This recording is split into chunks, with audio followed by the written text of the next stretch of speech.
ubu nakubwira ko dufunze abantu bagera kuri 50 ndetse hari nabo abihishe n'abahunze tugishakisha. Ni gukwirakwiza kuva ku myaka 3 kugera kuri 5 ukoze icyaha cy'ubwicanyi. Ribu itangaje ko ifunze abantu 50 bose muri aka kanya kubira inzoga z'inkorano, ndetse ivuze yuko ari n'abandi bantu bacitse n'abandi bihishe bari guhiga bukware nabo bagomba gufatwa vuba. Urwego rw'igihugu rw'ubugenzacyaha Ribu rwatangaje ko abantu 50 bose bamaze gufungwa bakekwa kugira uruhare mu gukora no kwirakwiza inzoga zitujuje ubuziranenge cyangwa se ibindi bintu bishobora guhungabanya ubuzima bw'abaturage. Aya makuru atangajwe n'umuyobozi mukuru ushinzwe kurwanya ibyaha by'iterabwoba ndetse n'iby'ikoranabuhanga muri RIB witwa Peter Karake mu kiganiro inkuru mu makuru cyatambutse kuri televiziyo y'u Rwanda uyu munsi Kanama 2023. Kino kiganiro cyanitabiriwe na Minisitiri w'Ubuzima Dr Sabin Nsabimana ndetse na Minisitiri w'Ubutegetsi bw'Igihugu Dominique Habimana bagaragaje yuko leta yiyemeje guhashya burundu ikibazo cy'inzoga zitujuje ubuziranenge zikomeje gushyira ubuzima bw'abaturage mu kaga. Ibi kandi bari nyuma y'uko kuri tariki 2 Kanama 2023 ikigo gishinzwe ibiribwa ndetse n'imiti Rwanda FDA gifashe icyemezo cyo gufunga inganda 8 zakoraga inzoga zizwi cyane nk'ibyuma ziri mu bwoko bwa alcohol, ndetse kigategeka yuko ibicuruzwa byose byakozwe n'izo nganda bitekurwa ku isoko direct. Peter Karake yavuze ko iperereza rya RIB ryagaragaje amakosa akomeye akorwaga muri izo nganda, harimo gukora nta ruhushya rwemewe cyangwa se bakoresheje impushya zacyuye igihe, gukoresha ibinyabutabire bitemewe ndetse no kudakurikiza ibisabwa mu gukora ibinyobwa. Yagize ati rino perezida ryagaragaje ko ari abakoraga nta byangombwa bafite cyangwa se impushya zarangije igihe. Ibaze ko ari n'abavangaga ibinyabutabire bitemerewe gukoreshwa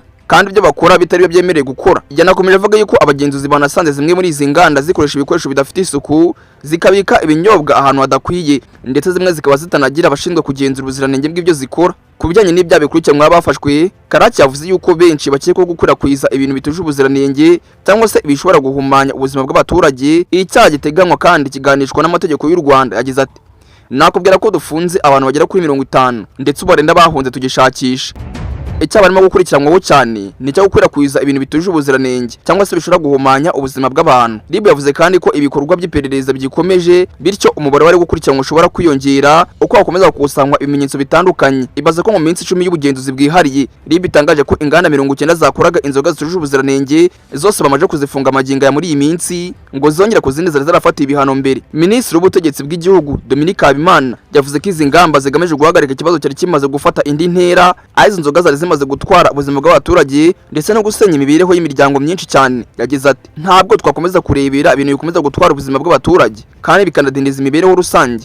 Twiyemeje gukemura kino kibazo burundu. Na Minisitiri w'Ubuzima Dr Sabin Nsabimana yagaragaje ubukana bwa kino kibazo, avuga ko zimwe mu nzoga zafashwe ngo zari zifite urwego rwa rukuru rugera kuri 90% bazi nawe. Ibintu yavuze yuko rwose ari bibi cyane ku buzima bw'abaturage. Yasobanuye ko mbere abantu banywaga inzoga zisanzwe zifite urugero ruto rwa rukuru, ariko ngo iziswe ibyuma zo zaje ari rurangiza ngo zagejeje ikibazo ku rwego rutigeze rwose rubaho. Yagize ati hari zo twapimye dusanga zifite 90%. Urumva ntabwo umuntu ashobora kunywa ikinyobwa nk'icyo ngicyo ngabe yakomeza gukora imirimo ye cyangwa se umubiri ubasha kuba wakihanganira. Yongeye ko kino kibazo cyari kimaze gufata indi ntera ku buryo cyabaga ari ikibazo cy'igihugu cyose, kuko inzoga zangizaga ubuzima bw'abazinywaga bose ndetse zikagira ingaruka ku miryango ndetse no ku musaruro w'igihugu. Dr Sabin Nsabimana ashimangiye ko nta ruganda rwafunzwe rutabanje gusuzumwa ndetse no gusangwamo amakosa akomeye cyane yo kutubahiriza ibisabwa n'amategeko. Ni mu gihe kandi imibare ya polisi y'u Rwanda igaragaza yuko mezi 7 ya mbere 2026 abantu bagera kuri 50 bose ngo bamaze gupfa bazize kunywa izi nzoga zitujuje ubuziranenge, mu gihe abandi 100 bose bahuye n'ingaruka zikomeye cyane ziri mu bumuga butandukanye ndetse bamwe bakaba rwose barahumye. Ivuga ko ibikorwa byo kugenzura inganda zikora ibinyobwa bisembuye bizakomeza kubaho nta kubihagarika, kandi ko abazagaragara bose ko barenze ku mategeko bazabiryozwa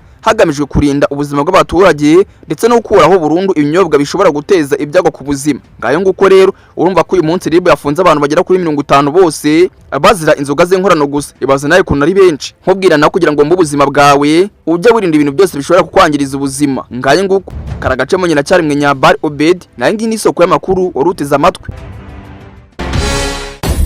OB Time News.